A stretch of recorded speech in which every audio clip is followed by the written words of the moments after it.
వెళ్ళిపోదాం. ఎందుకంటే సంస్కార ఆరాధన ఉంది కదా, దూరం నుండి వచ్చిన బిడ్డలు కూడా ఉన్నారు.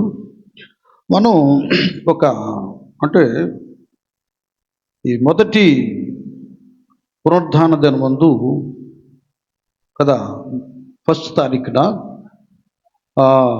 ఇక్కడ 40వ కీర్తనలో కదా ఈ లింకులు చెప్పుకున్నాం. ఏం చెప్పుకున్నాం? యెహోవా నా దేవా, నీవు మా ఎడల జరిగించిన ఆశ్చర్య క్రియలు, మా ఎడల నీకున్న తలంపులు బహు విస్తారం. ఈ ఆశ్చర్య క్రియలను గురించి మనం ధ్యానం చేసుకుంటూ ఆశ్చర్య కార్యాలు, ఆశ్చర్య క్రియలు, ఎందుకంటే నోటేడులు అంటాడు కదా, నోటేడులు ఉంటాయి అవన్నీ దేవుడు మన ఎడల వారి ఎడల చేసిన దేని బట్టి నరులకు ఆయన చేయు ఆశ్చర్య కార్యములను బట్టి నరులకు ఆయన చేయు ఆశ్చర్య కార్యములను బట్టి వారు యెహోవాను కృతజ్ఞతాస్తుతులు చెల్లించుదురుగాక. అది ఆయన చేసిన ఆశ్చర్య కార్యాలను బట్టి, ఆయన కృపను బట్టి, నరులకు ఆయన చేసిన ఆశ్చర్య కార్యాలను బట్టి వాళ్ళు ఏం చేస్తారు? యెహోవాకు కృతజ్ఞతాస్తుతులు చెల్లిస్తారు. ఇది ఇక్కడ ఆశ్చర్య కార్యాలు అనబడేటటువంటివి భక్తులకు ఎలాగ అనుగ్రహించబడతాయి? మన దేవునికే ఆయన ఎవరు? ఆశ్చర్యకరుడు అని పేరు. ఆయన తన పేరును ఒట్టిగా అలంకరించుకోలేదు. ఆ ఘనత తనకు కావాలని కదా పెట్టుకోలేదు, పెట్టించుకోలేదు, ఏర్పాటు చేసుకోలేదు. తాను ఆశ్చర్యకరుడు కనుక తను నమ్ముకున్న బిడ్డలందరి ఎడల ఏం చేస్తాడు? ఆయన ఆశ్చర్య కార్యాలను చేస్తాడు. అది అలాగే ఆయన పరిశుద్ధుడు కనుక ఆయన సమీపించి, ఆయన అంగీకరించి, ఆయన ప్రార్థించే భక్త జనాంగాన్ని ఏం చేస్తాడు? పరిశుద్ధులుగా చేస్తాడు. అది ఆయనకే ఆధిక్యత, అధికారం, ఘనత ఉందో తను నమ్మి ఆశ్రయించినటువంటి వాళ్ళందరికీ అట్టి స్థితిని దేవుడు కలుగా చేస్తాడు. ఆయనలో ఉన్నటువంటి ప్రత్యేకత. ఇక్కడ ఈ ఆశ్చర్య కార్యాలు అనబడేటటువంటివి భక్తులకి, ఆయన ఆశ్రయించినటువంటి వారికి అవి ఒట్టిగా కలవు. ఎవరైతే సరిగా ఆయన్ని తమ హృదయంలో, తమ జీవితంలో, తమ కుటుంబంలో చేర్చుకుంటారో వారి పక్షంగా దేవుడు ఆశ్చర్య కార్యాలు చేస్తాడు. మనము ఆ మొదటి ఆదివారంలో ఒబేదేదేముంటా 3 నెలలు యెహోవా మందస్సు ఉంటే చాలా ఉన్నతమైనటువంటి కార్యాలు జరిగినట్లుగా మనం ధ్యానం చేసుకున్నాం. ఆ సంగతి ఎరిగినటువంటి వాడే దావీదు ఆ మందసాన్ని యెరూషలేమునకు రాజనగరానికి తీసుకొని వచ్చాడు. నాట్యంతో, ఆనందగానములతో తీసుకొచ్చాడు. ఈ ఆశ్చర్య కార్యాలు, ఈ దీవెన ఒక ఒబేదేదేము కాదు, దేశంలో ఉన్న ప్రజలందరికీ కూడా రావాలి, అది వారు పొందుకోవాలనేటటువంటి కదా ఆ ఆశతో తీసుకురావటం జరిగిందండి. దీని గురించి యెహోషువ గ్రంథంలో ఈ మందసాన్ని గురించి కొన్ని సంగతులు మనం చెప్పుకుందాం. ఒక అద్భుతమైనటువంటి మాట యెహోషువ గ్రంథం 3వ అధ్యాయము, యెహోషువ గ్రంథం 3వ అధ్యాయము 5, 6 వచనాల్లో మనం చూచినప్పుడు చాలా ఉన్నతంగా ఉంటుంది. రేపు యెహోవా మీ మధ్య అద్భుత కార్యములను చేయును. చూడండి, రేపు యెహోవా మీ మధ్య అద్భుత కార్యములను చేయును కనుక మిమ్మును మీరు పరిశుద్ధపరచుకొనుడని జనులకు ఆజ్ఞ ఇచ్చెను. సరే, ఏం జరుగుతుందంటే జీవము గల యెహోవా దేవుడు ఏం చేయబోతున్నాడు? మీరు మీ దేవుడన, దానికి ముందు కొద్దిగా ముందుకు వెళ్దాం నాన్న. 3వ వచనం నుంచి, మీరు మీ దేవుడైన యెహోవా నిబంధన మందసమును యాజకులైన లేవీలు మోసుకొని పోవుట చూచినప్పుడు చూచినప్పుడు మీరున్న స్థలములో నుండి బయలుదేరి దాని వెంబడి వెళ్ళవలెను. ఆ, మీకును మీకును దానికిని వానికిని దానికిని దాదాపు 2000 కొల మూరల ఎడముండవలెను. మీరు వెళ్ళు త్రోవ మీరింతకు ముందు వెళ్ళినది కాదు. మీరు దానిని గుర్తుపట్టవలెను కనుక ఆ మందసమునకు సమీపముగా మీరు నడవరాదు. ఆ మందసానికి సమీపంగా మీరు నడవరాదు. మరియు యెహోషువ రేపు యెహోవా మీ మధ్య అద్భుత కార్యములను చేయును కనుక మిమ్మును మీరు పరిశుద్ధపరచుకొనుడని జనులకు ఆజ్ఞ ఇచ్చెను. అది ఇక్కడ విషయం ఏంటంటే, మందసం యాజకులు దాన్ని మోసుకొని వెళ్తారు. కొద్దిగా దూరంగా ఉండి మందసాన్ని దూరంగా ఉండి ఆ మందసాన్ని వెంబడించాలి. మందసం మోసుకుంటూ యాజక గుంపు ముందుకు వెళ్తూ ఉన్నప్పుడు భక్తులందరూ, సర్వ సమాజం అంతా కూడా వాళ్ళని ఫాలో అవుతూ వెళ్తూ ఉండాలి.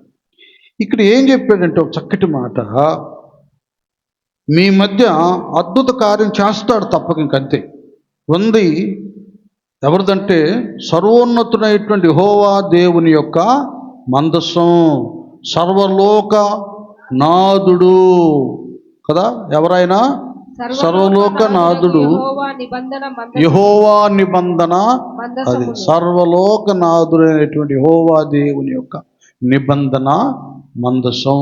అది ఆశీర్వాదాలకు నిలయం, అభివృద్ధిని జయాన్ని కలిగించేటటువంటి ఉన్నతమైనటువంటి ఆశ్చర్య కార్యాలను జరిగించే మందస్సు ముందుకు వెళ్తూ ఉంటుంది. మీరు దాన్ని దూరముగా ఉండి ఫాలో అవుతూ ఉండాలి.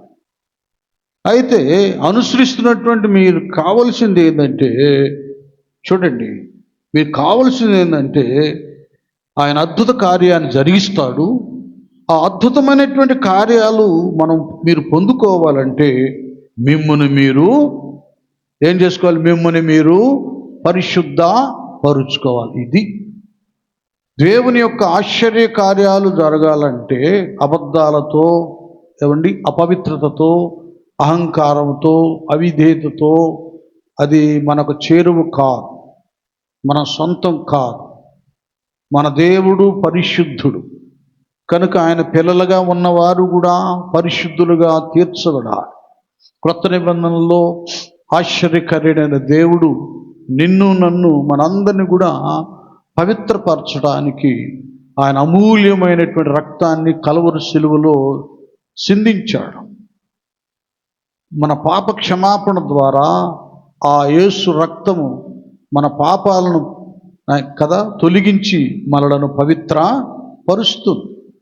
ఈ విధమైనటువంటి పరిశుద్ధత నూతన నిబంధన సంఘం పొందుకుంటానికి, నీవు నేను పొందుకుంటానికి అవకాశం కల్పించబడింది.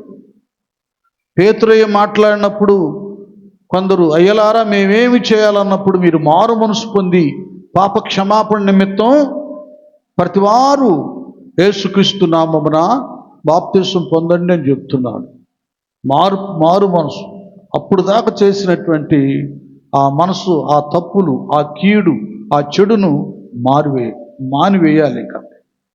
ఆ తర్వాత చేసినటువంటి జన్మ కర్మ పాపాలు దేవుడి పాదాల దగ్గర ఒప్పుకోవాలి. ఎప్పుడైతే నన్ను క్షమించు ప్రభువా, నేను ఈ అవిధేయత, ఈ క్రియలు చేశాను, ఈ తప్పులు చేశానని ఒక వ్యక్తి పశ్చాత్తాపతుడవుతాడో, గుండెల్లో దాచుకోకుండా ఆ వ్యక్తి యొక్క హృదయాన్ని యేసయ్య రక్తం పవిత్ర పరుస్తుంది. ఆ వ్యక్తి పరిశుద్ధుడుగా మార్చబడతాడు. అప్పుడు దేవుడు పరిశుద్ధుల ప్రార్థన ఆలకిస్తాడు, పాపుల ప్రార్థన ఆయన అంగీకరించాడు కదా. అంటాడుగా యెషయా గ్రంథంలో, రక్షించనేరకు ఉన్నట్టు యెహోవా హస్తములు కురచ కాలేదు, విననేరకు ఉన్నట్లు ఆయన చెవులు మందం కాలేదు, మీకు మీ దేవునికి మీ దోషములు అడ్డుగా ఉన్నాయి. అర్థమవుతుందా? కనుక దేవుని పిల్లలమైనటువంటి మనము నిత్య పరిశుద్ధత కలిగి ఉండాలి. మనం చేసే పొరపాట్లు ఏంటంటే కొన్ని ఉన్నాయి, సులువుగా చిక్కులు పెట్టే పాపాలు. ఇదేముందలే, ఒక చిన్న అబద్ధమేగా ఏముందలే, చిన్న నిర్లక్ష్యంగా ఏముందలే, చిన్నగా ఎగ్గొట్టమేగా ఏముందలే, చిన్నగా త్రోసివేయటంగా ఏముందలే, వెళ్ళకపోతే ఏముందలే, చేయకపోతే ఏముందలే, ఇలాగ అనుకుంటుంటాం. శరీరంలో ఉన్న మనమే స్నానం అనబడేది రోజుకు 2 సార్లు చేయాలో 3 సార్లు చేయాలో, బ్రష్ చేయాలో, ఎలా చేయాలి, ఇవన్నీ కూడా కళ్ళు అన్నీ శుభ్రంగా కడుక్కుంటే అవయవాల్లో ఇన్ఫెక్షన్ ఏది రాకుండా, అనారోగ్యం కలగకుండా, చక్కటి దృష్టి, చక్కటి ఆరోగ్యం ఇవన్నీ కలుగుతాయి. రేపు చేస్తాలే, మాపు చేస్తాలే స్నానం అని రోజుల తరబడి స్నానాన్ని మానేస్తే శరీరం రోగాల పుట్టయి. ఆత్మ కూడా అంతే, హృదయం కూడా అంతే. ప్రతి భక్తుడు, ప్రతి విశ్వాసి, ప్రతి సోదరి సహోదరుడు మాట చేత కానీ, క్రియ చేత కానీ, తలంపు చేత కానీ ఏ విధమైనటువంటి అపవిత్రత ఆవరించకుండా మనం వేకునే లేచిన వెంటనే మోకరించినప్పుడు చేతులు ఎత్తయ్యా, గడిచిన దినమంతా కాపాడావు, ఏమైనా నీకు ఆయాస్కరమైందంటే క్షమించు, శుద్ధీకరించు, నేను పిలిచినప్పుడు నువ్వు పలకుండా ఉండటానికి అడ్డు ఏమి రాకూడదు, నా విధేయత అనేటటువంటి విమర్శ, పరిశీలన ప్రతి విశ్వాసికి, ప్రతి సేవకునికి చాలా చాలా అవసరం. ఎవరు తన ఇంటిని చక్కపరుచుకోరో వాళ్ళ జీవితంలో ఏ దేవుని ఆశ్చర్యకార్యాన్ని చూడలేరు. అది ఇక్కడ గట్టిగా చెప్తున్నాడు. ఇదిగో రేపు యెహోవా మీ మధ్య అద్భుత కార్యం చేస్తాడు, ఇంకంతే, నో డౌట్, అనుమానం ఏమీ లేదు. అయితే మీరు చేయవలసింది ఏంటంటే మిమ్ముని మీరు పరిశుద్ధ పరుచుకొనుడని జనులకు ఆజ్ఞ ఇచ్చను. మిమ్మల్ని మీరు పరిశుద్ధపరచు. ఇది భక్తులకు కావలసింది. ఇప్పుడు మనకనో బాప్తిసం రక్షణ లేని వాళ్ళకి, లోకంలో ఉన్న వాళ్ళకి తేడా ఏంటంటే వాళ్ళ ఇష్టం, ఎట్లా పడితే అలాగ మాట్లాడతారు, ఎలాగ పడితే అలాగ మాట తప్పుతారు, ఏమండి, వాళ్ళ ఇష్టం వచ్చినట్లుగా ప్రవర్తిస్తారు. అది లోకానికి అంతవరకు చెల్లుతుందేమో, కానీ దేవుని దగ్గర ఈ చెల్లిబాటు కావు. చెల్లిపోయే చిన్నదేగా, ఏముందిలే, ఏం పోయిందిలే, ఏం జరుగుతుందంటే. ఆకాను చేసింది ఏంది? ఆకాను ఏదో షీనారు వస్త్రాలు, అంత వెండి బంగారం దాచుకున్నాడు గుడారంలో. ఏమైంది తెలుసా? అసలు సమాజమే ముందుకు వెళ్లకుండా శత్రువుల చేతికి దొరికి అపజయానికి గురైపోతున్నారు. యెహోషువ నాయకత్వంలోని అప్పుడు ప్రార్థన చేసి చీట్లు వేసినప్పుడు కదా ఆకాను పేర వచ్చింది. ఎప్పుడైతే అతనికి తగిన శిక్ష విధించబడిందో అప్పుడు ఇక జయం పొందుకుంటాం మొదలైంది. ఇవన్నీ కొన్ని మన కుటుంబ వ్యవస్థలో మన అపజయానికి గురి అవ్వటానికి, మన సమస్యలు తీరకుండా ఉండటానికి, మన ముందుకు సాగి వెళ్లకుండా ఆగిపోవటానికి కారణం మనలో ఉన్న అపవిత్రత. అది అపవిత్రత సైతానుకు ఆనందంగా ఉంటుంది. అలాంటి వారిని దుష్టుడు తన సాధనాలుగా వాడుకుంటాడు. యేసయ్యతో ఉన్నాడు చక్కగా, 12 మంది శిష్యుల్లో ఒకనిగా. అతనికి కూడా దేవుడు అద్భుతాలు చేయటం, స్వస్థతలు చేయటం, సువార్త ప్రకటించటం, ఆశ్చర్యకార్యాలు చేయటం, ఇలాంటి అధికారాలు ఇచ్చాడు. చక్కగా సద్వినియోగపరుచుకోవచ్చుగా, గొప్ప వ్యక్తిగా తీర్చబడచ్చుగా. ఒక పేతురు, యాకోబు, యోహానులాగా అతని దృష్టి డైవర్ట్ అయ్యింది. దేవుడు చేసిన కార్యాలు కాకుండా ఈ సేవకిస్తున్నటువంటి కానుకల మీద పడింది దృష్టి, చందాల మీద పడింది. వీళ్ళ దగ్గర కాదే కానీ ఆ సంచి నాకియండి అని లాక్కున్నాడు. చందా సంచి నాకియండి అని లాగేసుకున్నాడు. సంచి అక్కడే ఉండేది ఆడి దగ్గర, ఎప్పుడు ఆయనే అందులో దాచుకున్నవాడు, దోచుకునేవాడు. చూడండి, చందా పడడం అనేది, చందా ఇవ్వటం అనేది అది దేవుని సెలవులోనే. పేద ఎదవరాలు కానుక పెట్లు ఏమేస్తుంది? ఏమేసిందమ్మా? 2 కాసులే చాలా తక్కువ వేసింది. అటు చూస్తున్నాడు దేవుడు, అటు చూస్తున్నాడు. రెండే వేసింది. అందరూ తమ కలిగిన దాంట్లో తమ కలిగిన దాన్ని బట్టి వేస్తున్నారు. కట్టలు కట్టలు వేస్తున్నారు. దేవుడు దాన్ని దృష్టించట్లేదు. అర్థం ఏంటంటే ఆమె ఏమి ఇచ్చిందంట? తనకు కలిగిన జీవనమంతయు వేసునని వారితో చెప్పెను. చూసావా? కలిగిన జీవనం అంతా కదా, ఏమీ దాచుకోలేదు, మొత్తం దేవుడికి ఇచ్చేసి ఆశ్చర్యపోతున్నాడు. ఆమె ఎవరు అసలు? పేద విధవరాలు. ఎవరు పెడతారు ఆమెకు? చూడండి, మనం ఎంతో కష్టపడతాం, ఎన్నో ఉద్యోగాలు చేస్తాం, వేల రూపాయలు సంపాదించుకుంటాం. మనం ఏమేస్తున్నాం? దేవునికి వేసే విషయంలో చూడండి ఎలాగ దేవుడే చూస్తున్నాడు. అర్థమైందా? మేము బైబిల్ స్టడీలో మీరు నేర్చుకోండి. నా వయసు పెరిగిపోతుంది, నా హృదిలో ఉన్నాయి అందరూ చెప్పాలనే ఆత్మ ప్రేరేపణ ఉంది. మీరేదో మాకు ఇస్తారు చేస్తారు, మీరు నేర్చుకొని గొప్పోళ్ళు అవుతారు, తర్వాత బోధిస్తారు. నేను నేర్చుకొని విని ఎంతోడిని అయ్యాను. ఏది ఇచ్చినా కూడా చెప్పడానికి అభిషేకాన్ని దేవుడు నాకు ఇస్తాడు. నేర్చుకోండి. ఏదో ఊరకొచ్చింది లేదా ఏదో పెట్టుకుంటున్నాడు అనుకోకండి వెర్రిగా. మీ బాగు కొరకే ఇది, మీకు ఒక అవకాశం నేర్చుకుంటాను. ఒక ఆయన ఒక వారం వస్తాడు, ఇంకొక ఆయన మాయమైపోతాడు. నేను చెప్పేది ఏంటంటే, మీ ఉద్యోగాలు మానుకుంటున్నారా? ఆ టైమింగ్ మానుతున్నారా? మీ వ్యాపారాలు మానుతున్నారా? మీ ఆటోలు వేయటం మానేస్తున్నారా? మీరు బ్రతకాలనే కదా, 4 రూపాయలు వస్తాయనే కదా. భౌతిక సంబంధమైన బ్రతుకు కొరికే ఇంత ఆవేశపడుతున్నారే, మరి ఆత్మ సంబంధమైన బ్రతుకుని గురించి ఎప్పుడైనా ఆలోచించారా? నేను ఇష్టపడాలి వాక్యం అంటే, వినాలి, గైకొనాలి, నేర్చుకోవాలి, బోధించాలి. ఇప్పుడు ఎట్టయ్యారు చెప్పారు నేను చాలాసార్లు. ఈ 4 తీసి అవతల పడేశారు. బోధించాలి, ఇది కుదిరేది కాదు. టీచర్స్ చాలామంది ఉన్నారు, వాళ్ళు BA BEd MSc BEd రకరకాలుగా ఉన్నాయి. అవన్నీ అయితేనే వాళ్ళు టీచ్ చేయటానికి, టీచర్గా లెక్చరర్గా ఉండటానికి గవర్నమెంట్ అవకాశం ఇస్తుంది, పర్మిషన్ ఇస్తుంది, అధికారం ఇస్తుంది.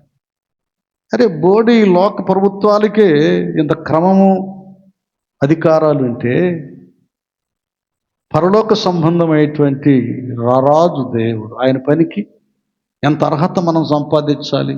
ఏమీ లేవు. ఎవడు అడ్డంగా సేవ చేసేవాడిని చూస్తారు. వాడు చూసావా, అంతమందిని సమకూర్చాడు, ఎంతమంది వస్తున్నారు, వస్తారు. పాపం వాడికి అక్కాలు కూడా తెలియవు, రాకేం చేస్తారు.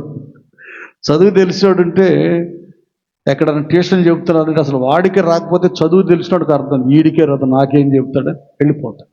వాక్యం ఎరిగిన వాళ్ళు ఉంటే అలాంటి వాడి దగ్గర ఒక్క నిమిషం కూడా ఉండరు. వాక్యం సమృద్ధిగా ఎక్కడ ఉంటుంది?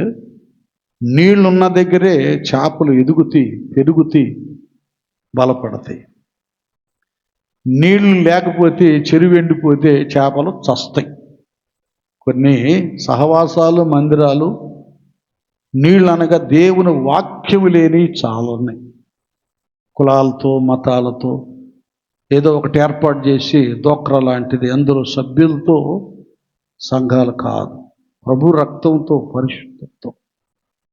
ఇవన్నీ చాలా నియమాలు ఉన్నాయి, మీరు నేర్చుకోవాలి. నేర్చుకోవట్ల, మీకు అవకాశం ఇచ్చినా నేర్చుకోవట్లా. మేము మనం చెప్పుకున్నాం బైబిల్ స్టడీలో శుక్రవారం, ఇలాంటోళ్ళు రేపు వాక్యం కావాలన్నా వారికి దొరకదు. ఇంక మీరు ఆమోసు గ్రంథంలో రాయబడ్డట్టుగా కరువు వచ్చిద్దంట. ఏ కరువు?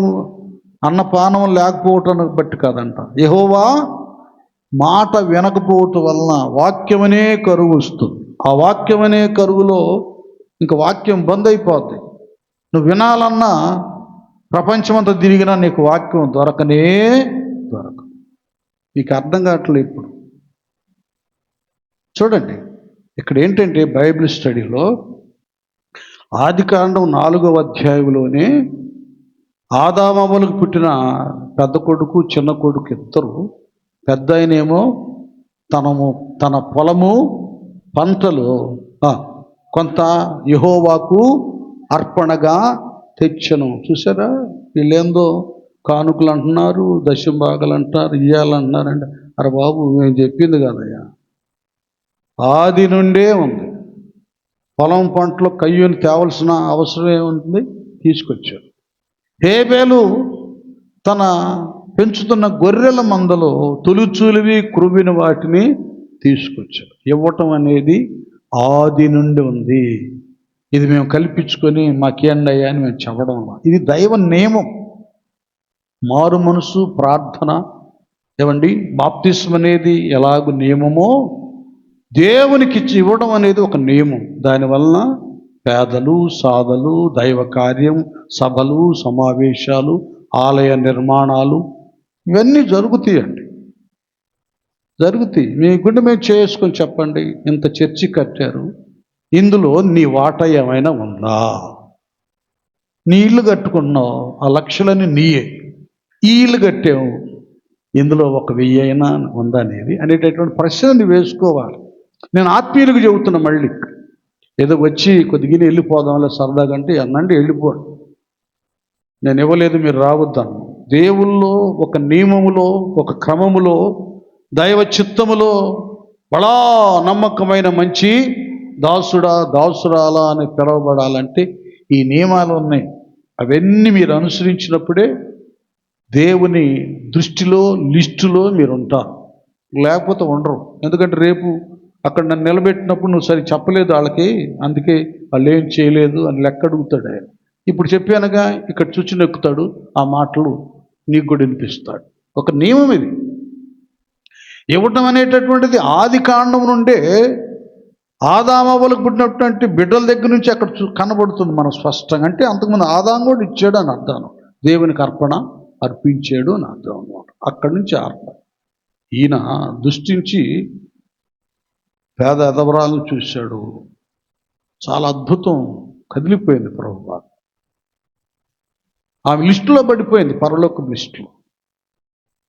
ఇలాగుంటే దేవుడు ప్రతిదీ ఆయన చూస్తాడు. మనం ఇవ్వడం చూస్తాడు, రావడం చూస్తాడు, మన భక్తిని ఆయన చూస్తాడు.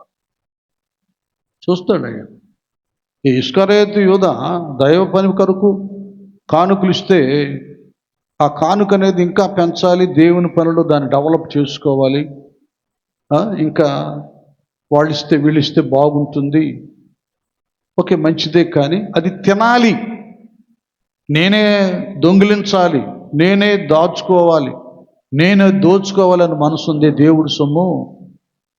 అలాంటి ఆశ ఉన్న వారి విషయంలో అంతకంటే భయంకరమైన శాపం ఇంకొకటి లేదు. దేనైనా మనం దోచుకుంటే ఒకవేళ ఏమైనా క్షమించబడతామేమో, తప్పించబడతామేమో, కానీ దేవుని సంబంధమైనటువంటిది, అది స్థలమే కానీ, పొలమే కానీ, ధనమే కానీ, వస్తువే కానీ, వాహనమే కానీ, చిన్న కుర్చే కానీ, స్పూనే కానీ, ఆలయ దైవ సంబంధమైన దోచుకున్న వారు ఎప్పటికీ వర్ధిల్లరు. ఇది మనం జాగ్రత్తగా గమనించాలి. ఇతడు వర్ధిల్లకుండా నాశనం అయిపోవడానికి కారణం ఏంటంటే దోచుకుంటానికి మొదలుపెట్టాడు. తన డబ్బును డెవలప్ చేసుకుంటూ మొదలుపెట్టాడు ఇస్కరియోతు యూదా. టాలెంట్ను ఇచ్చిన అభిషేకాన్ని, ఇచ్చినటువంటి వరాలను, దానిలో సామర్థ్యం పెంచుకోవాలనేటువంటి ఆసక్తి కానీ, ఇష్టత కానీ ఆయనలో లేదు. చివరికి ఏమైపోయింది, తన అపవిత్రత, నిర్లక్ష్యాన్ని బట్టి, రెక్లెస్ని బట్టి చివరికి యేసయ్యనే 30 వెండి నాణ్యాలకు అమ్మి ఆ తర్వాత తనకు తాను ఉరేసుకొని చచ్చాడు. అది కాబట్టి ఎప్పుడు దేవునితో, దేవుని మందస్సం అలాగ ముందు వెళుతుండగా దేవుడు ఆశ్చర్య కార్యాలు చేయాలంటే ఇశ్రాయేలు సర్వ సమాజం ఏం కలిగి ఉండాలి? వాళ్ళు ఏమవ్వాలి? తమ్మును తాము పరిశుద్ధ పరుచుకోవాలి, కొనుడని జనులకు ఆజ్ఞ. అది మనందరికి కూడా ఆజ్ఞదే. నీ కుటుంబంలో నువ్వు ఒక ఆశ్చర్య కార్యాన్ని చూడాలి, ఇంకంతే, చూడాలి. పరిశుద్ధతను నువ్వు కలిగి ఉండాలి, లేకపోతే రాదు. పరిశుద్ధుడైన దేవుడు నిన్ను సమీపించాలి కదా నాన్న. నేను సమీపించాలిగా. ఈ అవిధేయత, అపవిత్రత గోడలాగా నీ మధ్య నిలబడితే ఆయన నీ దగ్గరికి ఎలాగొస్తాడు? అది తొలగించబడాలి. మీ అందరు కొద్దిగా డీప్కి వెళ్తున్నాను. ఈ దినాన మనం పరలోక వైభవాన్ని, పరలోక మర్మాలను, పరలోక మార్గంలో నడవటానికి ఈ భాగ్యాన్ని మనం సంపాదించుకున్నామంటే పరిశుద్ధుడైనటువంటి యేసు ప్రభువారు ఈ దినాన లెంట్ డేస్ అని మొదలుపెట్టారు.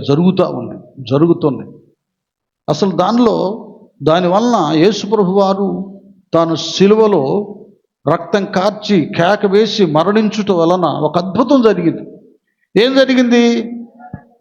దేవాలయపు అడ్డు తెర రెండుగా చీలిపోయింది.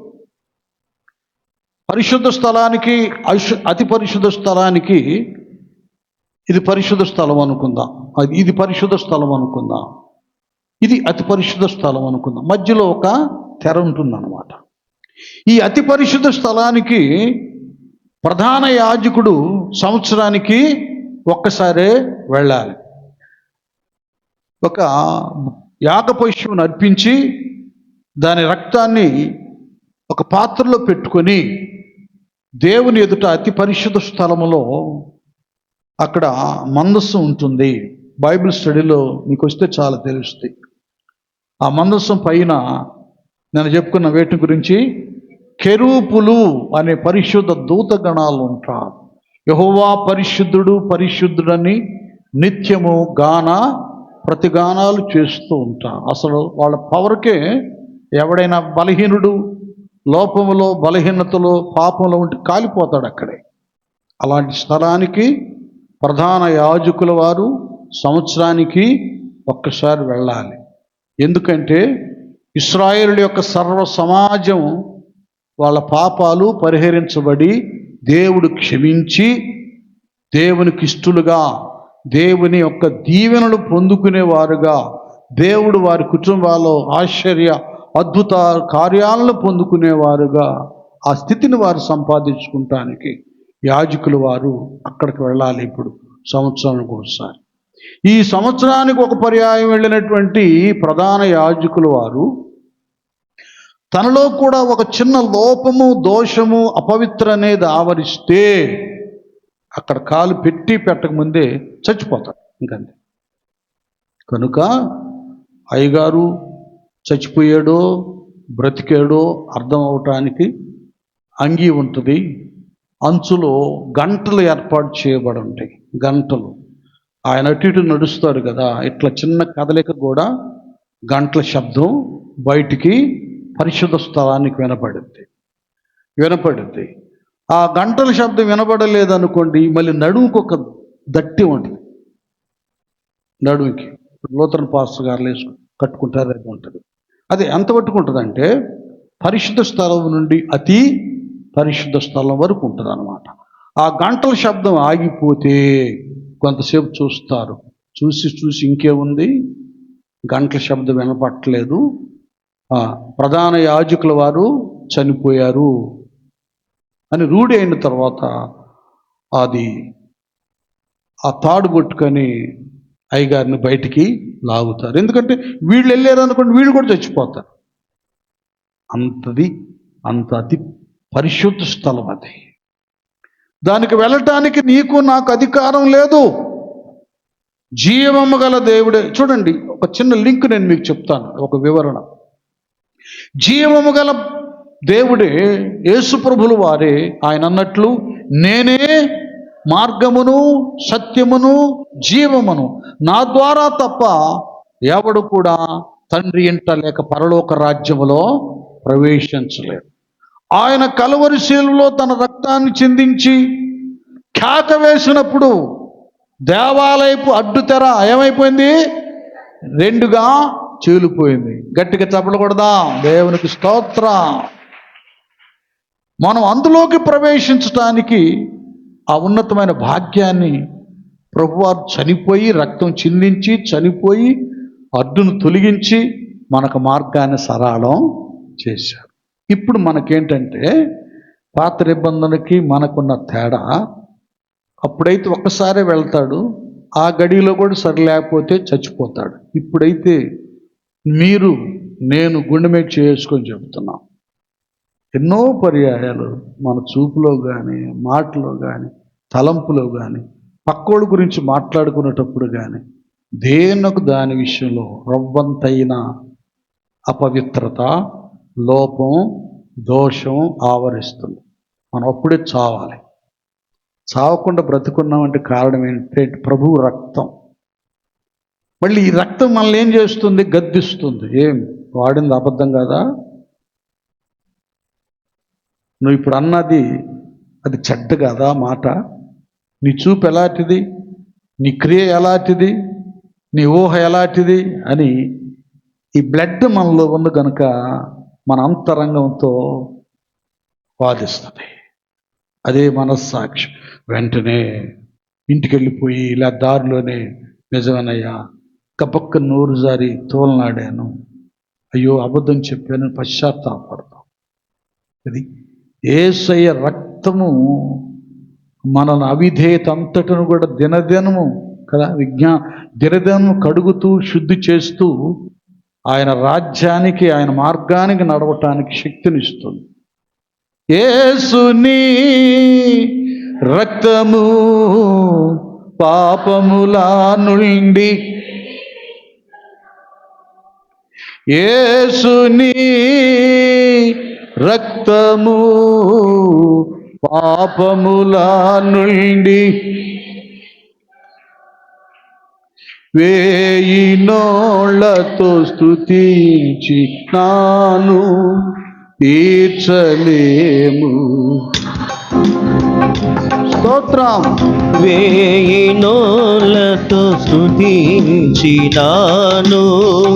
తీర్చలేము అరుణము ఆనందయాత్ర, ఇది ఆత్మీయ యాత్ర యేసుతో నూతనా యెరూషలేము యాత్ర, మన యేసుతో నూతనా యెరూషలేము యాత్ర. హల్లెలూయా.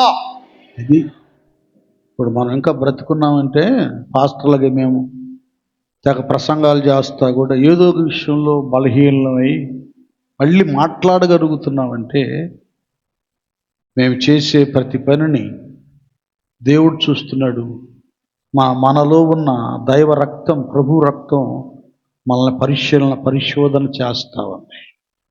వెంటనే పరీక్షించబడిన వారమై అందరం పశ్చాత్తాపమై ప్రార్థన చేసి నిత్య పరిశుద్ధతను పొందుకుంటున్నాం. అనుదిన పరిశుద్ధతను, అది పాత నిబంధనకి కొత్త నిబంధనకి. ఆ గొర్రెలు మేకలని బలర్పించినప్పుడు అప్పటికప్పుడు ఉపశమనం, ఒక ట్యాబ్లెట్ లాంటిది. మళ్ళీ తర్వాత వాడు మళ్ళీ వచ్చే నెలలో పాపం చేసేవాడు, మళ్ళీ బలి అర్పించేవాడు. వచ్చే వారం చేసేవాడు, మళ్ళీ బలి అర్పించేవాడు. ఏంటంటే నేను అనుకుంటున్నాను, ఆర్సెమ్మ వారు చెవులు చెప్తారే, తప్పులని చెప్పించుకుంటారే, ఏం చేసావు, పలానా కొట్టాను, తిట్టాను, ఆ ఇంట్లో ఇలా దొంగతనం చేశాను, సరే దానికి పాప పరిహార పత్రం 805 కట్టు, ఓకే ఇస్తాడు. అయిపోయింది ఆ నెలలో, ఆ వారం. మళ్ళీ నెక్స్ట్ వారం చేస్తాడు, మళ్ళీ చేస్తాడు. వాళ్ళ వ్యక్తిగత సంతృప్తి అన్నమాట. అలా ఉండేది పరిస్థితి. పాత నిబంధనలో కూడా అంతే. ఈ నెలలో పాపం చేస్తాడు, గొర్రెలను ఎడ్డులను అర్పిస్తాడు, అయిపోయింది. మళ్ళీ ఆ స్వభావం లోపల ఆవరిస్తుంది, మళ్ళీ చేస్తాడు. సో నీలోపు వాడు బలర్పించుకొని చస్తే ఏంటి వాడి పని? మనకైతే తీస్తారా, హెబ్రీ గ్రంథకర్త అంటాడు, మనకైతే ఇప్పుడు ఈ నిర్దోషమైన గొర్రెపిల్ల రక్తం మనకు నిత్య పరిశుద్ధతను కలిగిస్తుంది. ఇక్కడ 2 ఉన్నాయి. ఒకళ్ళైతే బాప్తిసం పొందింది మొదలుకొని తమ జీవితంలో నిత్యము పరిశుద్ధత కలిగి ఉంటారు, చచ్చే అంతవరకు కూడా పరిశుద్ధత కలిగి ఉంటారు. ఒక దేవదాస్ అయ్య గారిలాగా. నేను ఆయన గురించి ఎందుకు చెప్పగలుగుతున్నానంటే అంత 120 సంవత్సరాల నుంచి మహాభక్తుడైన ఆయన ఒక పాట రాశాడుగా. ఏ పాటది? నన్ను దిద్దుము చిన్న ప్రాయము సను తిన్నము నాయనా. అంత ఆయన ఏమన్నాడు? నన్ను దిద్దయా, నేను ఎలాంటి నాది చిన్న ప్రాయం, ఎక్కడ తప్పటడుగులు వేసాను, ఏం చేశాను అంటున్నాడు. అందుకే వాళ్ళు పవిత్రంగా బ్రతుకులు నిలబెట్టుకున్నారు. కొందరేమో ఇక బురదలో కాళ్ళేత్తం కడుక్కుంటాం, బురదలో కాళ్ళేత్తం కడుక్కుంటాం చేస్తానే ఉంటారు పాపం. కాబట్టి ఏంటంటే నిత్య పరిశుద్ధత అవసరం. ఏ గడిలో ప్రాణం పోద్దో మనకు తెలియదు, ప్రభు రాకడ తెలీదు, ప్రాణ పోకడ తెలీదు. కాబట్టి ఆ కోడెల దూడల ఆ రక్తం పరిపూర్ణంగా శాశ్వతంగా పాపాన్ని పరిహరించలేకపోయింది. మనకైతే యేసయ్య రక్తం కదా, ఇంకేమాత్రం కూడా పవిత్రత మనల్ని ఆవరించకుండా ఈ నిష్టగలిగినటువంటి ఈ స్థితిని కలిగిస్తుంది. ఎబ్రీయులకు రాసిన పత్రికలో 9-10 అధ్యాయాలు ఉంటుంది నాన్న. అయితే క్రీస్తు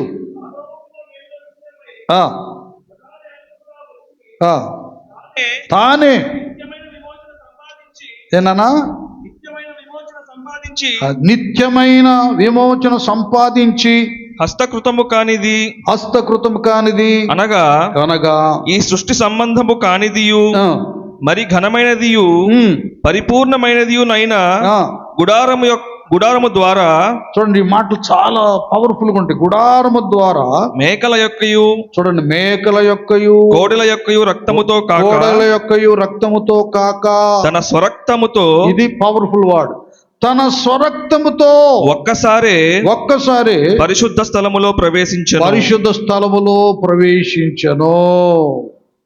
ఏలయనగా మేకల యొక్కయు ఎడ్ల యొక్క రక్తమును మైలపడిన వారి మీద ఆవు దూడ బూడిద చల్లుటయు శరీర శుద్ధి కలుగునట్లు వారిని పరిశుద్ధ పరచిన ఎడల నిత్యుడగు ఆత్మ ద్వారా తన్ను తాను దేవునికి నిర్దోషినిగా అప్పగించుకొనిన క్రీస్తు యొక్క రక్తము, ఏం మాట, క్రీస్తు యొక్క రక్తము నిర్జీవ క్రియలను విడిచి జీవము గల దేవుని సేవించుటకు మీ మనస్సాక్షిని ఎంతో ఎక్కువగా శుద్ధి చేయును. ఇప్పుడు గట్టిగా చప్పడమాట. ఇది అందరం గద్దించాయా, క్షమించాయా. ఇది ఈ బ్లడ్లో ఉన్న పవర్ ఏంటంటే గొర్రెల కోడెల దూడల ఆ రక్తంలో ఆ యాజకుల్లో ఉన్నది కాదు. యాజకుడు పిలుస్తాడు, ఏం చేసావు, ఏం తెచ్చావు, గొర్రె పెట్టు, ఆ గొర్రె తల మీద నీ చెయ్యి పెట్టు అంటాడు. 2 చేతులు పెడతాడు. అంటే అర్థం ఏంటంటే వీడు చేసిన తప్పులన్నీ దాని మీద మోపేస్తాం, కట్ అయిపోతుంది, రక్తం అవుతుంది. మళ్ళీ కొన్ని రోజులకి మళ్ళీ అంతరంగంలో మళ్ళీ పాపం మొలకెత్తుతుంది, దురాశ మొలకెత్తుతుంది, దుష్టత్వం మొలకెత్తుతుంది, బతుకంత అలా. ఒక్కసారి మనం ప్రభు పాదాల దగ్గర ఏమండి పశ్చాత్తాపడి మారు మనసు పొంది బాప్తీసం పొందిన తర్వాత ఎట్లా ఉంటుందంటే, ఒక ఆయన మన బ్రదర్ గడ్డిపాడు నుంచి వస్తారు, మన శ్రీకాంత్ వాళ్ళ మామయ్య గారు అంటాడు, ఇదివరకు స్మోక్ డ్రింక్ చేసేవాడినండి, ఇప్పుడు నేను మారు మనసు పొంది వాక్యం విని నేను బాప్తీసం పొందిన తర్వాత ఆ పొగ వాసన వస్తుంటేనే వెకటగలుగుతుంది, ఆ స్మెల్ వస్తుంటేనే వాంతికి వస్తుంది అన్న. అంటే పూర్తిగా ప్రభు రక్తం అపవిత్రతకు ఆ భక్తిని దూరం చేస్తుంది. అది మనకు చాలామంది తెలుసు. మనం కూడా స్టోట్పురం నుంచి మారిన సుధాకర్ గారు లాంటి దొంగల్ని పిలిచాం మన సాక్షి. ఒకప్పుడు భయంకరమైన గజ్జి దొంగలు, లాఠీ దెబ్బలు కానీ చెరసాలు కానీ వాళ్ళని మార్చలేదు. దేవుని వాక్యం వాళ్ళ బ్రతుకులని మార్చేసిన తర్వాత వాళ్ళు దొంగతనం, నువ్వు అన్నిట్లో నైపుణ్యత ఉంది కదరా, పద వెళ్దాం, అక్కడ కోట్లు వస్తాయి, వెండి బంగారం వస్తున్నా దాని జోలికి వెళ్ళాల. ఇది మన మనస్సాక్షి ఎప్పుడప్పుడు గద్దించబడుతూ శుద్ధి చేయబడుతున్నామంటే మనలో పనిచేస్తున్న యేసయ్య రక్తమే.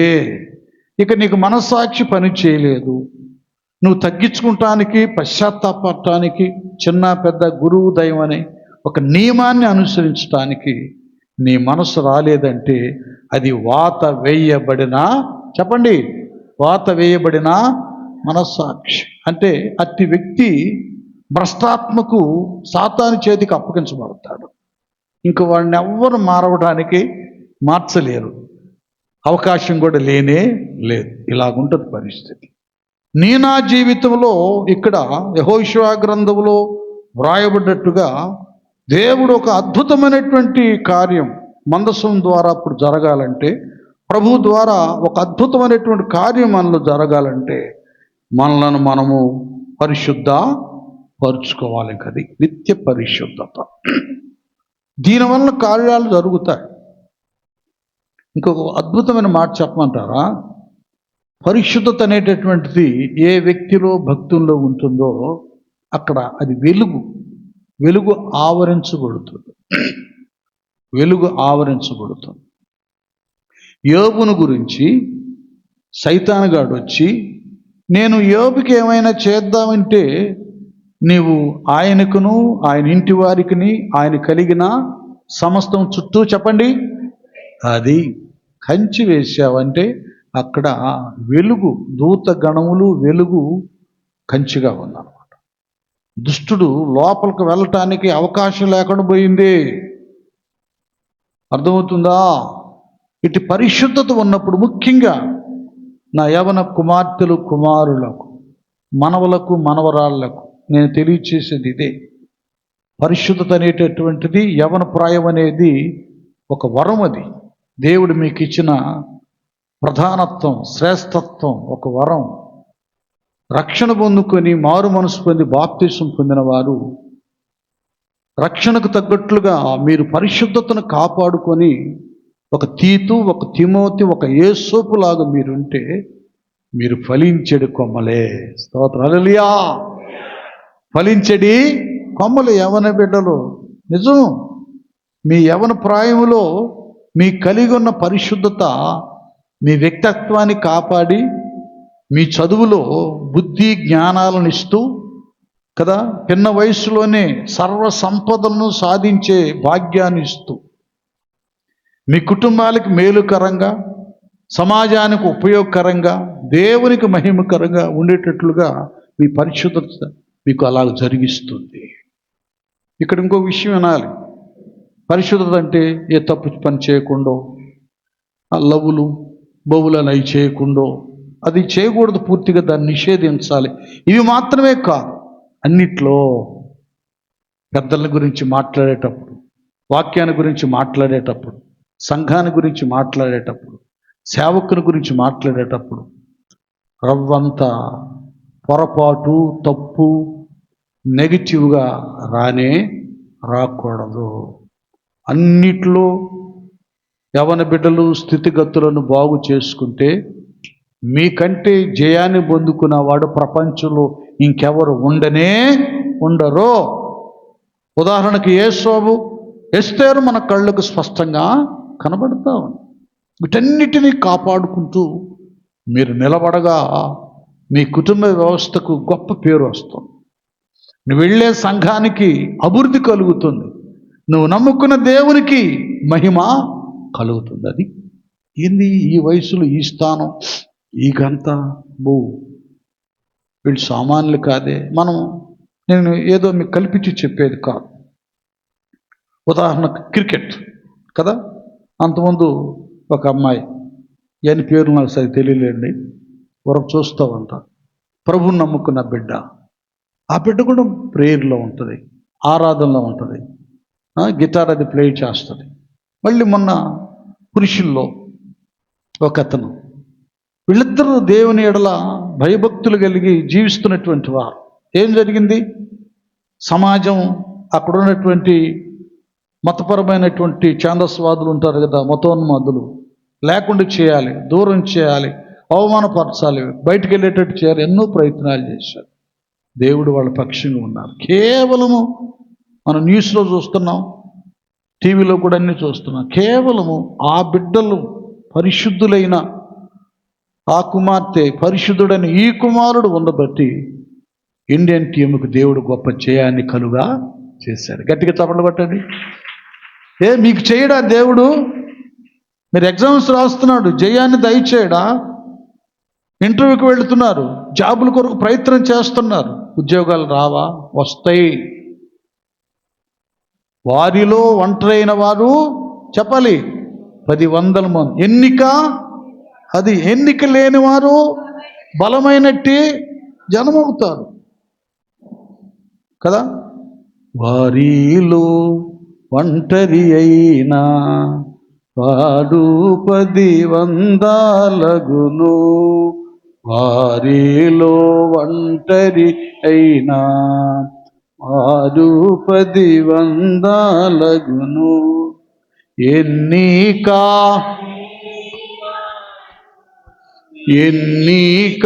లేని వారు బలమైనట్టి జనమగును, బలమైనట్టి జనమగును. నిమ్ము తేజరిల్లుము నీకు వెలుగు వచ్చియున్నది. నిమ్ము తేజరిల్లుము నీకు వెలుగు వచ్చియున్నది. యెహోవా మహిమా నీపై, యెహోవా మహిమా నీపై ప్రకాశముగాను దయించే, ప్రకాశముగా ఉదయించే. వెమ్ము తేజరిల్లుము నీకు వెలుగు వచ్చియున్నది. హల్లెలూయా. అది వీటి పరిశుద్ధత దేవుని సంఘానికి వస్తున్న యవనులే కానీ, నడిప్రాయులే కానీ, వృద్ధులే కానీ, పెద్దలే కానీ, స్త్రీలే కానీ, పురుషులే కానీ అందరికి అవసరం చెప్తూ ఈ జనులకు ఆజ్ఞ ఇచ్చాను, మీరు నిబంధన మందసమును ఎత్తుకొని 3:6 యెహోషువ ప్రజల ముందర నడువుడని యాజకులకు అతడు సెలవీయగా, వారు నిబంధన మందస్సమును ఎత్తుకొని ప్రజల ముందర నడిచారు. ఇది సేవకుల డ్యూటీ. ఇక్కడ కొద్దిగా సంఘ పెద్దలు కూడా వినాలి. నేను చెప్పేది మీకు విమర్శించటానికి కాదు, చిన్నబుచ్చటానికి కాదు, తక్కువ చేయటానికి కాదు. దేవుడు మీకు ఇచ్చిన అధికారాన్ని సద్వినియోగపరుచుకుంటాం. ఆ సద్వినియోగత అనేది మీ పరిశుద్ధత, యోగ్యత, అర్హతను బట్టి వస్తుంది. నేను ఎప్పుడు చెప్తుంటాను, మనకి ఏ భారము, బాధ్యత, పరిచర్య లేకుండా ఎవరిని మీకు పెత్తనం ఇవ్వరు, అధికారం ఇవ్వరు, ఆధిపత్యాన్ని ఇవ్వరు. ఇంట్లో అయినా ఒక తండ్రి ఉంటే కదా, ఆ తండ్రి పిల్లల్ని భార్య బిడ్డలను చక్కగా చూసుకుంటుంటే, ఏ కొదువు లేకుండా చేస్తుంటే ఆయనకున్న స్థానం, విలువ పెరుగుతుంది. భార్య చాలా లోబడి గౌరవంగా ఉంటుంది, పిల్లలు కూడా మర్యాదగా ఉంటారు, ప్రేమగా ఉంటారు, డాడీ అని కలవరిస్తారు. వాళ్ళ ఫీజులు కట్టకుండా, వాళ్ళకి యూనిఫామ్ కొనకుండా, వాళ్ళకి బుక్స్ కొనకుండా, వాళ్ళకు శ్రేష్టమైన ఆహారం పెట్టకుండా నిర్లక్ష్యంగా ఉన్నప్పుడు ఏం డాడీలే అంటారు, అనరా? మంచి నాన్న, మంచి భర్త అనిపించుకోవాల్సింది పురుషుడికి ఆ బాధ్యత ఉంది. మరి ఇక్కడే ఎంత ఉంటే ఏమండి, మరి దేవుని సంఘ విషయంలో ఏంటి? ఏ బాధ్యత కనుకుంటున్నావు? ఏం పెడుతున్నావు సంఘానికి? ఏమి ఇస్తున్నావు సంఘానికి?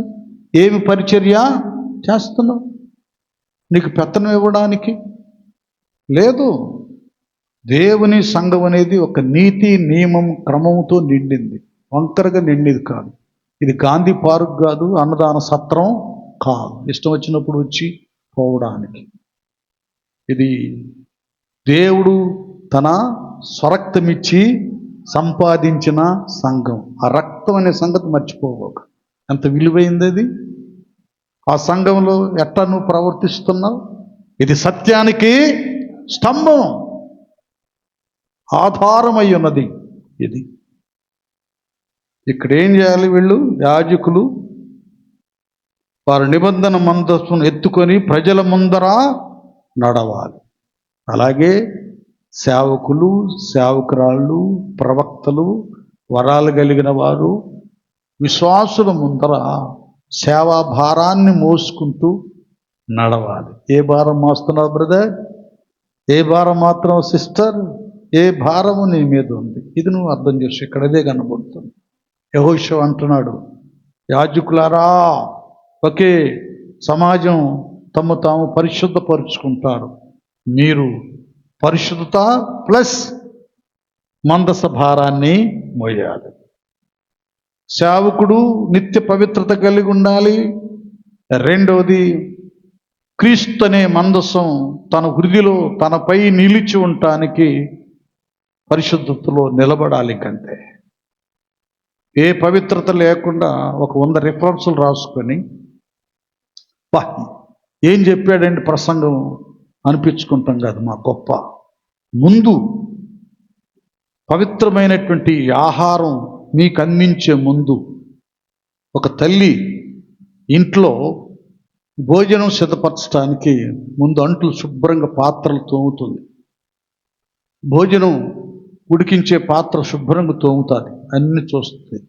మురికి లేకుండా అంచులేంది, ఇక్కడ మసి ఉంది, అన్నీ శుభ్రం తోమేసి అప్పుడు బియ్యం అందులో పోసి కడిగి 3-4 సార్లు కడిగి ఏ రాళ్ళు రెప్పలు లేకుండా చేసి కదా, గంజో ఓర్చడమో లేకపోతే ఇసురు పెట్టడమో అవన్నీ చేసి చక్కగా స్టవ్ దగ్గర ఉండి ఉడికిందాక జాగ్రత్త చూసుకుంటాం. ఏ పురుగులు పడతాయో, దోమలు పడతాయో, ఈగలు పడతాయో చూసుకుంటాం. కూర కూడా మంచిగా తయారు చేస్తుంది. మంచి కూరగాయలు తీసుకొస్తారు.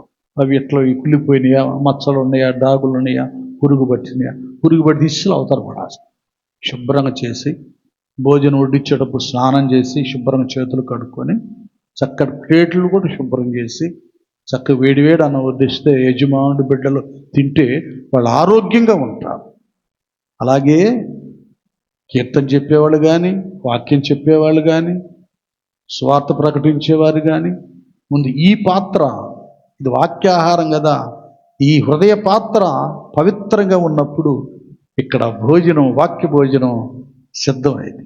కుక్కర్లో సిద్ధమైనట్లుగా సిద్ధమై కేక వేస్తూ ఉంటుంది. కుక్కర్ ఉడికిందని కొయ్యి కొయ్యి అంటే కేక వచ్చినట్టుగా, కోతలు వచ్చినట్లుగా ఇందులో ప్రేరణ వినిపించాలి, చెప్పాలి, వడ్డించాలి.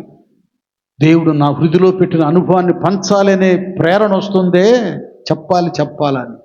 అదే జీవాహారము సిద్ధమవటం. గట్టిగా చప్పుడు పడదాం. ఇవన్నీ చూడాలి. ఇప్పుడు యాజకులు మందసాన్ని మోసుకుంటూ వెళ్ళాలి. ఇది భారం. మోయుట అంటే భారము, బాధ్యత అనే అర్థం. మన పక్షంగా ఆశ్చర్యకార్యం జరగటానికి నువ్వు ఏ భారం మోస్తున్నావు చెప్పు. మనం ఏ భారం మోస్తున్నాం? నేను ఏ భారం మోస్తున్నా? చక్కగా మీరు చందాలు ఇస్తే, బియ్యం వేస్తే చక్కగా వండుకొని తిని హాయిగా పడుకుంటున్నానా? 2 అంతల తీర్పు రేపు శిక్ష ఉంటుంది. మీకు చెంప దెబ్బ అయితే మా గోడ దెబ్బ కూడా ఉంటుంది. అంత తేలికైంది కాదు. అందుకే అన్నీ అనుభవించిన వాడే యాకోబు భక్తుడు, అరే బాబు వినుటకు ఏం చేయాలి? వేగిరపడండి. వినడానికి, చెప్పడానికి నిదానించండి. ఎందుకంటే బోధకులకు 2 అంతలా అది ఊరగా ఉర్వతలో కాకండి. చెప్పే అర్హత ఉందో లేదో చూసుకోండి.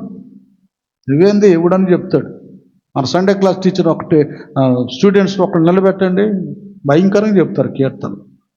వాళ్ళు మీకంటే వాళ్ళు బాగా వింటారు. ఇప్పుడు చిన్న పిల్లలు కూడా వస్తున్నారు చూడండి, వాళ్ళు చెప్తారు కీర్తనలు. మరియమ్మ ఎక్కడి నుంచి వచ్చింది? ఆమె సండే క్లాస్ స్టూడెంట్ ఒకప్పుడు. చిన్నప్పుడు వీళ్ళందరూ చెప్పేసేవాళ్ళు వాక్యం. మళ్ళీ క్షుణ్ణంగా తెలుసుకున్నారు వాళ్ళు. ఇంకా ఏ ఫాల్ట్ లేకుండా కరెక్ట్గా రెఫరెన్సులు సెట్ చేస్తారు వాళ్ళు. చూడండి, ఈరోజు నేను చాలా రెఫరెన్స్ తీయను, వాళ్ళ చేతే చదివిస్తాను. ఈవెన్ బైబిల్ స్టడీలో కూడా వాళ్ళే చదివేస్తారు రెఫరెన్స్. నేను ఇది చెప్తూ ఉండగానే వాళ్ళ అంతరంగంలో స్టార్ట్ అయింది. ఫలానా రెఫరెన్స్ ఇది పార్స్ గారు చెప్పబోదని చదివేస్తారు. అలాంటి జ్ఞానాన్ని సంపాదించుకోవాలి. భారం కలిగి ఉండాలి, బాధ్యత కలిగి ఉండాలి. ఈ మందసం మోసే యాజకులలో చెప్పానుగా, వీరిలో కూడా పరిశుద్ధత అనేటటువంటి నిత్య పరిశుద్ధత కలగాలి. ఎందుకంటే వాళ్ళ దగ్గర ఉన్నది, వీళ్ళకైనా మందసం మీద ఉండదు, లాంగ్లో ఉంటారు, ఎన్నో అడుగుల దూరంలో ఉంటారు సమాజం. వీళ్ళు ఏకంగా మందసమే వాళ్ళ మీద ఉంటుంది. రవ్వంత అపవిత్రత అనేది ఆవరిస్తే ఉజ్జా పట్టుకుంటే చనిపోయాడు, వీళ్ళు అక్కడే కిందపడి చనిపోతారు. అది అంత నిష్ఠా నియమాలతో ఉన్నటువంటిది పాత నిబంధన భక్తి జీవితం. ఇక వీళ్ళు కొన్ని సంగతులు మీకు టూకీగా చెప్పేస్తాను. ఈ మందసాన్ని వీళ్ళు మోసుకుంటూ వెళ్ళినప్పుడు యోర్దానికి వెళ్తున్నారు. మీరు తర్వాత చదువుకోండి యెహోషువ గ్రంథం. యోర్దానులో అక్కడ నది ప్రవాహం చాలా భయంకరంగా వస్తుంది. పైనుంచి ఇలాగ పారుకుంటూ, కొన్ని మనం టీవీలో చూస్తాం సన్నివేశాలు, పైనుంచి ఇట్లాగా చాలా స్పీడ్గా వేగంగా పారుకుంటూ వస్తాయి. ఎవడైనా ఆ నీటి ప్రవాహంలో పడ్డాడనుకోండి, అలాగే వరవడుగా కొట్టుకొని పోయి మృత సముద్రంలో కలిసిపోతాడు. యోర్దాను ప్రవాహంలో కొట్టుకొని వెళ్ళి మృత సముద్రంలో కలిసి చచ్చిపోతాడు. అంత భయంకరమైన ప్రవాహం. ఇప్పుడు ఏం చేయాలి? వాళ్ళు వేరే దేశానికి వెళ్ళాలంటే, అక్కడ ప్రయాణం చేయాలంటే, ఆ ప్రాంతాన్ని ఆక్రమించుకోవాలంటే ముందు యోర్దాను ప్రవాహాన్ని దాటి వెళ్ళాలి. దీనికి ఈ ప్రవాహాన్ని ఆపివేయటానికి దేవుని మందసం, దాన్ని మోసే యాజకుడు. మందసం ఉంది, మొయ్యాలగా. బైబిల్ ఉంది, వాక్యం చెప్పాలిగా.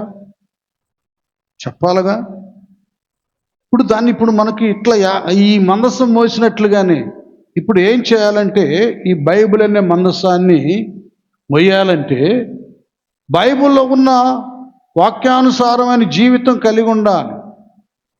మనం ధర్మశాస్త్ర ఉపదేశకులాగా యేసయ్య ద్వారా వాళ్ళు విమర్శించబడ్డట్టుగా వారు చెబుటకు మాత్రం చెబుదురు కానీ చెయ్యరు. ఏ వాక్యాన్ని నువ్వు మోస్తున్నావో పట్టుకున్నావో ఆ వాక్యానుసారమైన జీవితాన్ని కలిగి ఉండాలి. ఈ ప్రవచన వాక్యం చదువువాడును వినువాడును దానిని గైకొనువాడును ధన్యుడు. అది గైకొనాలి. ఈ వాక్యాన్ని గైకొనే వ్యక్తులే ఈ వాక్యాన్ని మొయ్యాలి, ఈ వాక్యాన్ని బోధించాలి. గైకొనకుండా చెప్పేవాడు వేషధారే. ఇది బైబిల్ చెప్తుంది. అయ్యో వేషధారులారా, శాస్త్రులారా, పరిచయులారా, మీకు శ్రమ. ఆడుకోకూడదు. మనం బైబిల్తో, వాక్యంతో, సేవతో ఆడుకోకూడదు. నా ఇష్టం, ఎవడున్నాడు నాకు, ఎందుకు చెబుతున్నావు, చెప్పకూడదు అంటానికి, చేయకూడదు అంటానికి ఎవరు లేరు కదా, ఎవరు అనరు కదా. అన్నారు అనుకోండి, ఇంకొక మందిరానికి వెళ్తాం. కొంతమంది నాతో మాట్లాడటానికి ట్రై చేస్తారు. నాకు అర్థమైంది, వాళ్ళ అస్థిరులు, ఒక చోట గురిగా ఉండలేరు, నిలకడ లేని స్థితి, ఒక లక్ష్యం ధ్యేయం లేని వారు ఒక చోట నికరంగా ఉండరు, తిరుగుతా ఉంటారు బొంగలు తిరిగినట్టు. దుష్టులు అలాగునుండక గాలి చెదరగొట్టు వచ్చు. కష్టమైన నష్టమైన చిన్నదైనా ఏ ఉన్నా లేకున్నా నా ఇల్లు ఇది, నాకు దేవుడు నాకు ఇచ్చిన సేవకురాలని చిన్నదైనా దాన్ని పెద్ద చూపు చూస్తారు కదా. చూడండి, కొంతమంది నాన్న పొలం పనికి వెళ్ళి వస్తాడు, నాన్న పుచ్చకాయలు లేకపోతే అరటికాయలు అమ్ముకొని వస్తాడు. అంత వచ్చిన చెమట పుట్టెట్టిన నాన్నని వెళ్ళిపోయి తండ్రిని కౌగిలించుకుంటాడు, బిడ్డలు హత్తుకుంటారు, ముద్దు పెట్టుకుంటారు.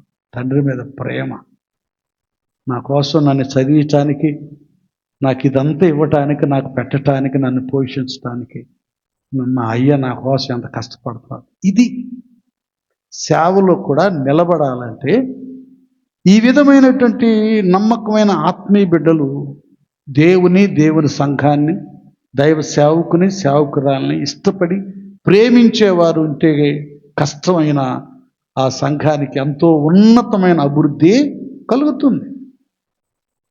ఇప్పుడు ఎక్కడ లేవు, దాదాపుగా 90% సహవాసాల్లో ఈ ప్రేమను ఆప్యాయతలను ఎవరు కూడా కలిగి ఉంటలా. ఎందుకు మందిరాలు మారిపోతున్నారంటే వాళ్ళకి స్టైల్ కావాలి, క్లాస్ కావాలి, సినిమాలో ఉన్నట్లుగా ఆ విధమైనటువంటి నేత్రాశ కావాలి, దాన్ని తృప్తిపరిచే కావాలి. తృప్తిపరచబడుతాయి కానీ అది శరీరానికే, అది నేత్రానందమే, శ్రావ్యానందమే కానీ ఆత్మకు ఆనందం కలగదు. పరలోక రాజ్యం అంటే భోజనము పానము కాదు కానీ నీతి, సమాధానము, పరిశుద్ధాత్మ యందలి ఆత్మీయ ఐక్యతను కలుగు చేస్తుంది. ఇది కావాలి. చెప్పుకుంటూ వెళ్తే వ్యాఖ్యానం చాలా మందసాన్ని మోసుకుంటూ వెళ్తున్నారు. యోర్దాను ప్రవాహం వినండి. ఇశ్రాయేల్ ప్రజలు వీరులు ఉన్నారు, శూరులు ఉన్నారు, విక్రమార్కులు ఉన్నారు, గొప్ప గొప్ప వాళ్ళు ఉన్నారు. వాళ్ళ వల్ల శత్రువుల్ని చంపొచ్చేమో కానీ చంపగలరేమో కానీ యోర్దాను ప్రవాహాన్ని ఆపలేరు. గుర్తుపెట్టుకోండి. నీకు ఆర్థికంగా సహాయం చేయొచ్చు, ఇంకొక విధంగా సహాయం చేయొచ్చు, ఇంకొక విధంగా సహాయం చేయొచ్చు కానీ కొన్ని తట్టుకోలేని శోధనలు, శ్రమలు, పోరాటాలు ఉన్నాయే, దాన్ని ప్రార్థన పరులు తప్ప ఎవరు ఆ ప్రవాహాన్ని ఆపలేరు. మీలో ఎవరికైనా శ్రమ కలిగిన ఎడల ప్రార్థన అది. సేవకులు, సేవకురాళ్ళు, సంఘ పెద్దలు ప్రార్థన పరులై ఉండాలి. ఆ రోజుల్లో ఏం చేసేవాళ్ళంటే పేతురు అన్నోళ్ళు పలానాయనకి జ్వరం వచ్చిందంటే సంఘ పెద్దలను పంపించారు.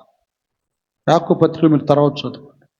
వాళ్ళు ఏం చేసేవాళ్ళంటే దైవ సేవకులు నూనె ఇస్తే తీసుకువెళ్ళి నూనె తల మీద వేసి చేతులెత్తి ప్రార్థన చేసేవారు సంఘ పెద్దలు. వెంటనే ఏమయ్యేది? విశ్వాసహితమైన ప్రార్థన రోగిని. అది అర్థమైందా? వీళ్ళ ఉన్న పవరు, దేవుడు మీకు ఇచ్చిన పవర్ మీరు జ్ఞాపకం చేస్తున్నారు. అది మీరు సద్వినియోగపరుచుకోగలుగుతున్నారా?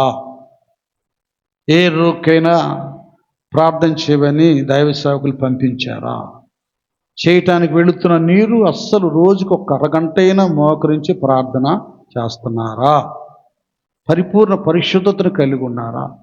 అభిషేకాన్ని కలిగి ఉన్నారా? ఆత్మాభిషేకం కొన్ని ఉన్నాయి. ఏమండి? తగ్గిపోద్ది, ఆ రోగం తగ్గిపోద్ది, దెయ్యం ఉంటే దెయ్యం పోద్ది. ఇంకా ఏదైనా తప్పు చేస్తే వాడు పశ్చాత్తాప, అన్నా నేను మొన్న ఈ తప్పు చేశానన్నా, అందుకే నాకు ఈ రోగం, ఈ శిక్ష అన్నా, ఇంకా పొరపాటు ఎప్పటికీ పశ్చాత్తాపడతాడు ఇంక దగ్గరికి వచ్చి.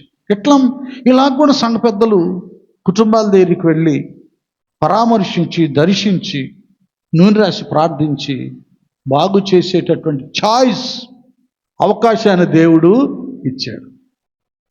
ఇక్కడ యాజకులకి ఈ అవకాశం ఇచ్చాడు. వెళ్ళాలన్నారు. ప్రవాహం వస్తూ ఉంది. చూస్తున్నారు యాజకులు. ఇటు బరువు మొయ్యాలి మందసం, అటు ప్రవాహం దగ్గర కాళ్ళు మోపాలి. తర్వాత మీరు బైబిల్ చదువుకోండి, యెహోషువ గ్రంథం. వీళ్ళ ప్రవాహం కళ్ళతో చూస్తున్నారు. వామ్మో, ఇది మా మీద పడి మమ్మల్ని కొట్టుకొని వెళ్ళిపోయిద్దేమో, మృత సముద్రంలో కలిసిపోతామని భయపడలా. దేవుడు ఈ అవకాశం మాకు ఇచ్చాడు, ఈ భాగ్యాన్ని దేవుడు మాకు ఇచ్చాడని యాజకులు ఆ మందసపు మోతకర్రలు భుజాన్ని వేసుకొని ఆ ప్రవాహం దగ్గరికి వెళ్ళి అలా కాలు మోపగానే కాళ్ళు, అరికాలు, కిలకలు ఇక్కడ దాకా నీళ్లు అట్లా మోపగానే, అట్లా నిలబడగానే ప్రవాహం కొట్టుకొని పోలేదు. నిలబడగానే చూడండి, దేవునిలో ఉన్నప్పుడు ఏ పోరాటాలైనా, శోధనలు మన చుట్టూ వచ్చినా, ఎన్నొచ్చినా, ఏమున్నా కూడా అవేమి మనల్ని లోకములో త్రోసి వేయవు, లోకములో ముంచవు. అందుకే నీ మాట వినగానే పాటలో నా యాత్ర ఎందునా అలయక సొలయక ఆదరించిన దైవమా, ఆదరించిన దైవమా, అలలవలి శ్రమలు పైకెగసి వచ్చిన, అలలవలి శ్రమలు పైకెగసి వచ్చిన అంతము చేసిన గ్లోరీ. అంతము చేసిన నా జీవమా, నీ మాట వినగా నిత్య నిబంధన నాతో చేసిన యేసయ్యా. మాట వినగా నిత్య నిబంధన నాతో చేసిన యేసయ్యా. దావీదు కీర్చిన శాశ్వత కృపను, దావీదు కీర్చిన శాశ్వత కృపను నాపై చూపుము మెస్సయ్యా. నాపై చూపుము మెస్సయ్యా. నీ మాట వినగా నిత్య నిబంధన నాతో చేసిన యేసయ్యా. మళ్ళొకసారి పడదాం. నా యాత్ర యందునా అలయక సొలయక, నా యాత్ర యందునా అలయక సొలయక, ఆదరించిన దైవమా, ఆదరించిన దైవమా, అలలవలె శ్రమలు పైకెగసి వచ్చిన, అలలవలె శ్రమలు పైకెగసి వచ్చిన, అంతము చేసిన నా జీవమా, అంతము చేసిన నా జీవమా. ఈ మాట వినగా నిత్య నిబంధన నాతో చేసిన యేసయ్యా. ఈ మాట వినగా నిత్య నిబంధన నాతో చేసిన యేసయ్యా. దావీదు కీర్చిన శాశ్వత కృపను, దావీదు కీర్చిన శాశ్వత కృపను నాపై చూపుము మెస్సయ్యా. నాపై చూపుము మెస్సయ్యా. మాట వినగా నిత్య నిబంధన నాతో చేసిన యేసయ్యా. స్తోత్రం. హల్లెలూయా. ఇక యాజకులండి 13వ వచనం. సర్వలోకనాథుడగు యెహోవా నిబంధన మందసమును మోయు యాజకుల అరికాళ్ళు యోర్దాను నీళ్లను ముట్టగానే, యోర్దాను నీళ్లు అనగా ఎగువ నుండి పారు నీళ్లు ఆపబడి ఏకరాశిగా నిలుచును. నిలిచిపోయిన గట్టిగా చప్పట్లు. అది అర్థమవుతుందా? ఓ సేవకుడా, సేవకురాలా, ప్రవక్తని, ప్రవక్త, సంఘ పెద్ద, సువార్తికుడా, Bible teacher, Sunday class teacher, youth leader, ఈ అభిషేకం నీకుంది.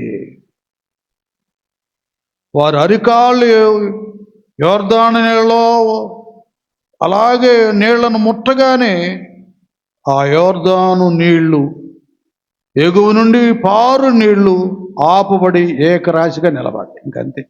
ఎలాంటి శ్రమైన సమస్య నీకు చెప్తాను.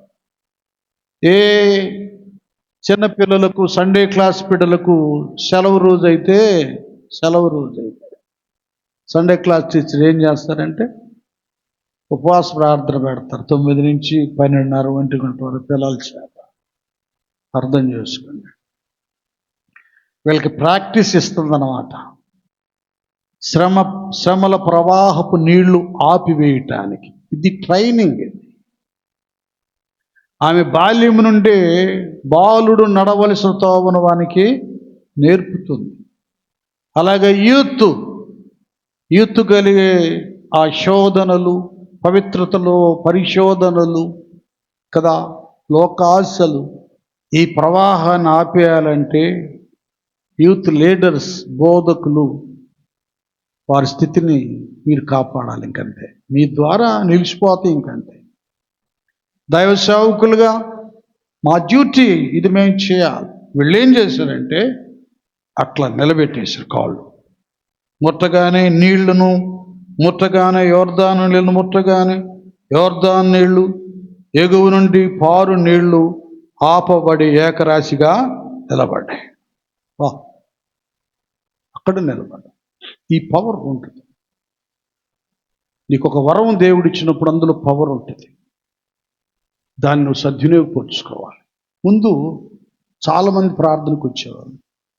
దేవుడిచ్చిన పరిశుద్ధాత్మ, ఆ వరము, అందులో ఉన్న కృపావరాలు విలువలు తెలియవో. అప్పుడు ఆవేశం అంటూ అయిపోయింది.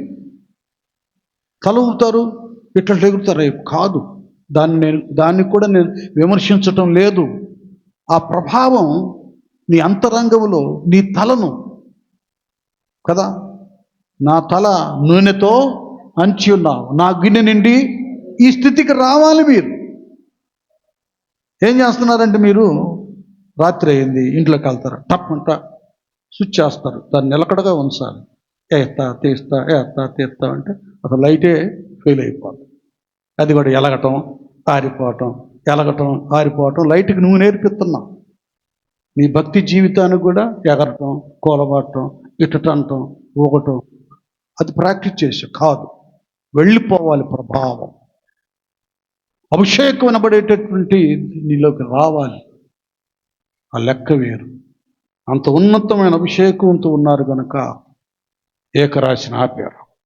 వాళ్ళు కొట్టుకుపోలేదు, ఇశ్రాయేల్ సర్వ సమాజాన్ని కొట్టుకునేటట్టు చేయలేదు. నేను మళ్ళీ చదువుతున్నాను, చూడండి 15వ వచనం. అప్పుడు ఆ మందసమును మోయేవారు యోర్దానులో దిగిన తరువాత మందసమును మోయు యాజకుల కాళ్ళు నీటి అంచున మునగగానే పైనుండి పారు నీళ్లు బహుదూరమున సారేతాను నద్దనున్న ఆదామును పురమునకు దగ్గర ఏకరాశిగా నిలిచెను.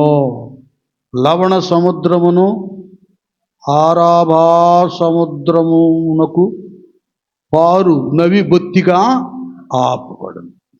జనులు, ఇది మన భారం, జనులు యెహోవా ఎదుటను యెహోవా